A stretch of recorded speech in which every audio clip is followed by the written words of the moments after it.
Hvis du opsiger medarbejdere i Salary, så sørger vi automatisk for, at eventuel opsparet ferie bliver afregnet og indbetalt til feriekonto. Det er det, som jeg vil vise i den her video, og det tager ganske kort tid, da Salary heldigvis gør en stor del af arbejdet automatisk. Man klikker sig ind i hovedmenuen Medarbejdere. Så vælger man den fuldtidsansatte medarbejder, det drejer sig om. Jeg vælger her Jørgen. Så klikker man sig ind i undermenuen Ansættelse. Og så opsiger man Jørgen den dag, man nu engang skal opsige ham. Jeg opsiger ham den 30. november. Så kan vi se, nu rører han ned under opsagte. Så hvis jeg prøver at gå ind i lønnen igen, novemberlønnen, gå ned til lønsedler, så ligger Jørgens lønseddel her.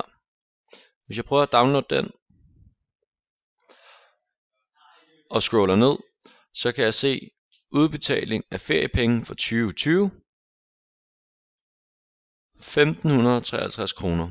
Grundlaget det er 3750 kroner. Det er fordi at Jørgen her, han havde opsparet nogle feriedage, og de opsparede feriedage kan jo ikke bruge i virksomheden, så derfor skal værdien af de feriedage sendes til feriekonto. Overførslen, den kan man så se i menuen overførsler her. De ligger med beskrivelsen feriepenge. Og hvis man har netsaftalen, så vil de automatisk blive overført til feriekonto. Hvis det er, at man opsiger sine medarbejdere efter lønnen er kørt, så vil der så komme en opsigelseskørsel herinde i hovedmenuen løn. Og den opsigelseskørsel vil kun indeholde feriepengene. Igen, så skal man bare huske at godkende den, og så vil Salary automatisk sørge for overførsel til feriekonto, såfremt man har en netsaftale.